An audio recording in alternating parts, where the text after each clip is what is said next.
کی جی کہ جب فرض کرے میں ہوں کاروبار نہیں ہے یا رزق کی کمی بیشی آتی ہے تو پھر اس کا ہم وظائف میں لگ جاتے ہیں، کبھی کوئی وظیفہ کرتے ہیں، کبھی کوئی کرتے ہیں، کبھی کچھ کرتے ہیں، جبکہ یہ بھی متعین ہے کہ رزق اور ہر چیز ٹائم سے پہلے جی سمجھ گئے نہیں امین صاحب، دوسرا سوال فرمائیے۔ اچھا، کیا یہ اللہ تعالیٰ کے پہ بھروسے پہ یہ بندے کی کمی نہیں ہے؟ دوسرا سوال یہ ہے کہ صلاۃ و تسبیح کے متعلق سنا ہے کہ 10 جو کبیرہ گناہ ہیں وہ معاف ہوتے ہیں۔ جی جی بہت بہت شکریہ امین صاحب۔ تو اس میں یہ ہے کہ زنا ہے، شراب ہے، جوا ہے، یا اس قسم کے گناہ ہے، کون سے گناہ جو معاف ہوتے ہیں یا کن کے لیے کیا ہے وہ؟ جی جی سمجھ گئے، انشاءاللہ آپ کا جواب دیں۔ بہت بہت شکریہ آپ کا امین صاحب۔ پہلے سوال کا جہاں تک تقدیر کے بارے میں ہے کہ جب تقدیر لکھی گئی تو پھر وظائف سے تقدیر بدل سکتی ہے، اور دوسرا ہے کبائر کے بارے میں کہ گناہ کبیرہ صلاۃ و تسبیح سے معاف ہو سکتے ہیں۔ جی، تو اس میں شک نہیں ہے کہ تقدیر میں جو ہے وہ رزق کی اور عمر کی کوانٹٹی یہ مقرر کر دی گئی ہے، اور اس میں ایک دانے کا بھی اضافہ نہیں ہوگا اور زندگی میں ایک سانس کا بھی اضافہ نہیں ہوگا۔ ہاں، اس کی کوالٹی کی بہتری کے لیے ہم ذمہ دار ہیں، ہم اس کے لیے علاج معالجہ بھی کرتے ہیں اور کسب معاش کی محنت بھی کرتے ہیں۔ اب یہ کہ بس اوقات رزق کی تنگی آ جاتی ہے تو اللہ تبارک و تعالیٰ چونکہ صرف رازق ہی نہیں ہے، اللہ حکیم بھی ہیں۔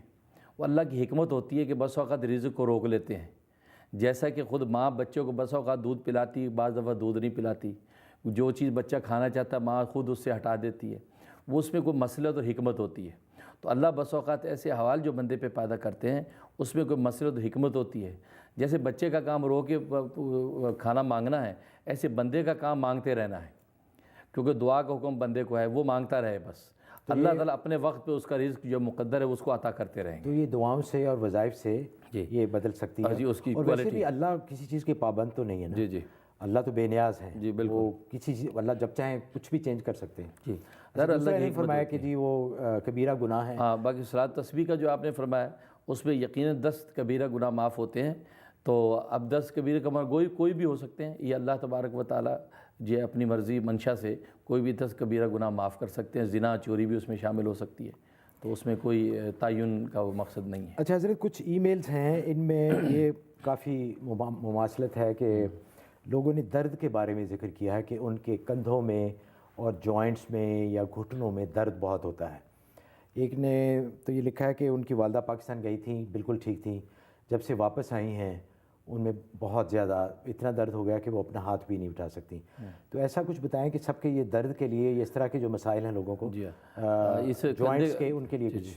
کندھے کے درد کے لیے سورۃ والناس، آخری قرآن کریم کی جو سورت ہے سورۃ الناس، یہ 7 دفعہ دم کر کے 7 ہی مرتبہ پھونکنا ہے، پڑھنے کے بعد 7 پھونکے مارنی درد کے مقام پہ، اور صبح دوپہر شام 3 ٹائم کرنا ہے، گویا کہ 21 مرتبہ دن میں ہو جائے گا۔ تو انشاءاللہ یہ درد کے لیے بہت مجرب ہے، اللہ تعالیٰ اس درد کو رفع فرما دیں گے۔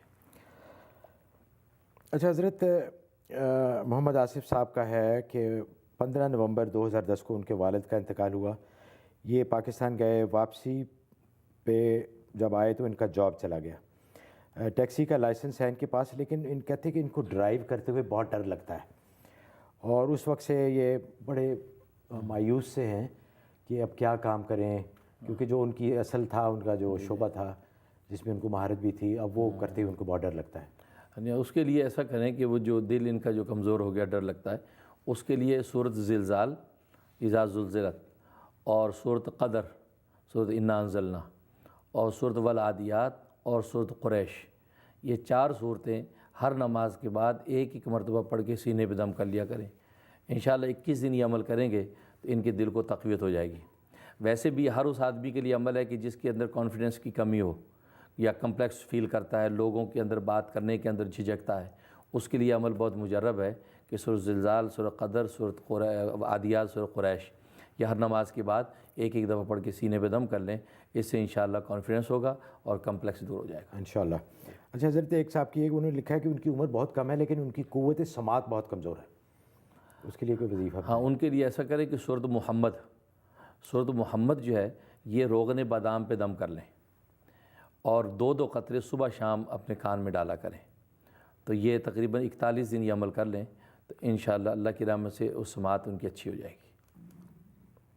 اچھا جی، نسرین صاحبہ کی کال ہے۔ جی السلام علیکم۔ ہیلو۔ ہیلو السلام علیکم. وعلیکم السلام. جی میں مسز نسیم کوئنس سے بات کر رہی ہوں. جی جی. میرا سوال یہ ہے کہ کیا عورت جو ہے وہ بغیر محرم کے عمرہ یا حج کر سکتی ہے؟ دین اور شریعت میں اس کی اجازت ہے یا نہیں، اگر اس کے محرم موجود بھی ہیں، بھائی، والد صاحب یا کوئی؟ اور میرے سوال کا دوسرا حصہ یہ ہے کہ یہ آج کل جو کہا جاتا ہے کہ جی محرم کے بغیر گروپ کی صورت میں عمرہ عورت کر سکتی ہے، حج بھی اور عمرہ بھی، کیونکہ آج کل امریکہ میں آپ دیکھ رہے ہیں مختلف ٹریول ایجنسیوں نے یہ پیکیج نکالے ہوئے ہیں، گروپ کی صورت میں وہ عمرہ کراتے ہیں. تو کیا یہ دین اور شریعت میں جی جی سمجھ گیا آپ کا سوال، بہت شکریہ آپ کا. یہ اچھا اہم سوال کیا ہے. وقت کی ضرورت ہے کہ خواتین اس میں بہت کوتاہی کرتی ہیں. تو قرآن و سنت کی روشنی میں اور فقہ اسلام کے اقوال کی روشنی میں اور عقائد اہل سنت کی ہاں اس کی کوئی اجازت نہیں ہے کہ عورت بغیر محرم کے سفر حج کرے. صحیح بخاری کی حدیث ہے کہ ایک وہ خاتون نے پوچھا تھا کہ میرے شوہر وہ میدان جہاد میں نکلے ہوئے سرحد پر محافظ ہیں اور یہاں قافلہ جا رہا ہے، تو اگر اجازت ہو تو میں ان کے ساتھ حج کے لیے چلی جاؤں. آپ نے فرمایا کہ نہیں، اس مجاہد کو وہاں سے چھٹی کروا کے اس کے ساتھ محرم کے طور پہ بھیجا، جبکہ اس دور کے اندر مجاہدین کی کتنی ضرورت تھی قدم قدم پر، لیکن آپ نے اس کی چھٹی کروا کے ساتھ بھیجا اور قافلے کے ساتھ جانے کی اجازت نہیں دی. تو یہ ایک ٹرینڈ بن گیا، رواج بن گیا. اس سے بچنا چاہیے، بجائے اس کے کہ ایک نیک کام کو نیکی کے طریقے پر کیا جائے تو اس میں زیادہ نور ہوگا. لیکن یہ کہ یہ گروپ بن کے چلا جانا، پھر وہاں ایسے واقعات پیش آتے ہیں کہ جو انسان بیان نہیں کر سکتا. جی جی اس لیے قطعاً شرعاً اس کی اجازت نہیں ہے، اس سے بچنا چاہیے. اچھا حضرت، ایک اور ای میل ہے نیو جرسی سے، انہوں نے کہا کہ نام نہ لیں، اور بڑا دلچسپ ہے. انہوں نے شو کی بہت تعریف بھی کی ہے اور آپ کو دعا بھی دی ہے. وہ کہتے ہیں کہ میں بہت مغرور ہوں، مجھ میں ایروگنس بہت ہے، اپنے آپ کو دوسروں سے بہتر سمجھتا ہوں، اور ان کو احساس بھی اس چیز کا. وہ کہیں کہ دعا کریں کہ میری یہ عادت تبدیل ہو جائے. اچھا، اصل میں اپنے کو بہتر سمجھنے میں مذاکرہ نہیں ہے، دوسرے کو حقیر نہ سمجھیں. اچھا، آدمی سوچے کہ میں خوبصورت ہوں، کوئی بات نہیں، یہ انسان کی فطری خواہش، دوسروں کو بدصورت، دوسرے کو حقیر نہ سمجھے. اچھا، تو بس یہ ہے کہ بہتر سمجھے، بعد سے فطری انسان کا تقاضا ہوتا ہے. تو اپنے کو بہتر آپ سمجھیں کہ میں ایک اچھا انسان ہوں، خوبصورت ہوں، اسمارٹ ہوں، لیکن دوسروں کو حقیر سمجھنا تو پھر بات سیدھی یہ ہے کہ مٹی سے بنے ہوئے انسان کو تو غرور کا حق ہی نہیں ہے. تو اس کے لیے کوئی دعا یا تو اس کے لیے ان کو چاہیے کہ انک حمید مجید، یہ درود ابراہیمی میں یہ انک حمید مجید، یہ 45 مرتبہ روزانہ تنہائی میں بیٹھ کے پڑھنا ہے.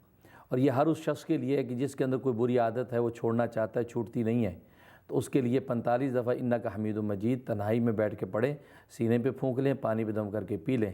یہ 120 دن یہ عمل کریں، انشاءاللہ اللہ کی رحمت سے بری عادت چھوٹ جائے گی. اچھا سر، اور بھی بہت ساری ای میلز ہیں جن میں لوگوں نے جنات کے بارے میں پوچھا ہے. ایک ہی سوال ہے ان کا کہ کیا جنات، مختصر اس کا جواب ارشاد فرمائیے کہ جنات کا اثر انسانوں پہ ہوتا ہے تو کس طرح ہوتا ہے اور اس کا کیا علاج ہے؟ یہ تو ظاہر کہ قرآن کریم کے اندر سورۃ بقرہ کی آیت نمبر 275 میں اللہ تعالیٰ نے اس حقیقت کو واضح کیا ہے کہ کما یقوم الذی یتخبطہ الشیطان من المس، کہ وہ لوگ جو ربا کھاتے ہیں، سود کھاتے ہیں، تو وہ نہیں کھڑے ہوں گے کل قیامت کے دن مگر ایسے کہ جیسے کہ کسی شیطان نے یعنی جن نے ان کو مس کر لیا ہے، جن نے چھو لیا ہے.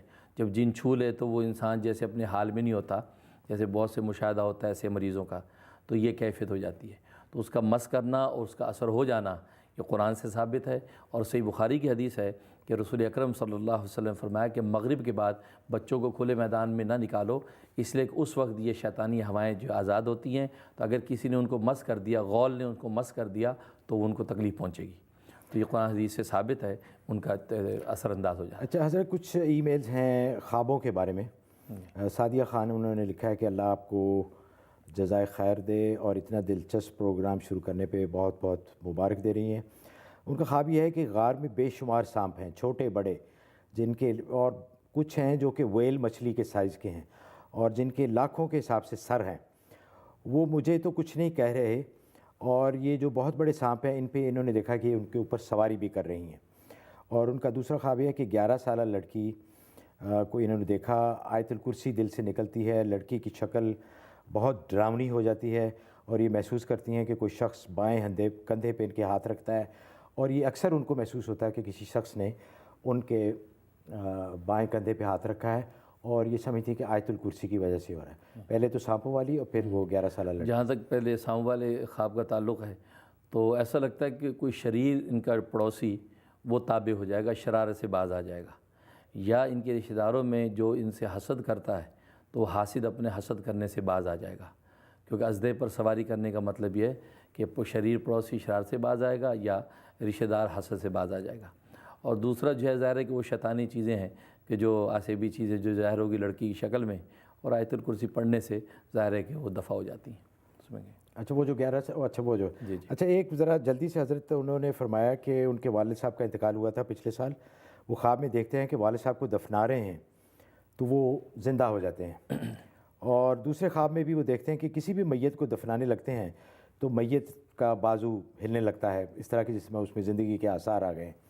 تو یہ فرماتے ہیں کہ اس کی کیا تعبیر ہے؟ ماشاءاللہ بہت مبارک ہے کہ اگر میت کو اس طریقے سے زندہ دیکھیں تو شہادت کی علامت ہے کہ اللہ تعالیٰ نے ان کو آخرت میں مقام شہادت عطا فرمایا ہے, تو ان کے حق میں مبارک ہے, اور اس مرحوم کے لیے ایصال ثواب بھی کرنا چاہیے. ماشاءاللہ. اچھا حضرت پتہ ہی نہیں چلتا, وقت ختم ہو گیا. بہت دکھ بھی ہوتا ہے کہ بہت ساری کالز نہیں لے سکے, بہت ساری ای میلز ہیں جو ہم نہیں پڑھ سکے, بہت سارے خواب تھے بڑے دلچسپ جن کی تعبیر حضرت نے بتانی تھی. تو انشاءاللہ آئندہ پروگرام میں ہم باری باری سب کی ای میلز, یہ آپ اطمینان رکھیے گا کہ آپ کی یا تو ای میل کے ذریعے آپ کو جواب مل جائے گا یا پروگرام میں ہم آپ کو دیں گے, اور آپ کی کالز بھی لیں گے.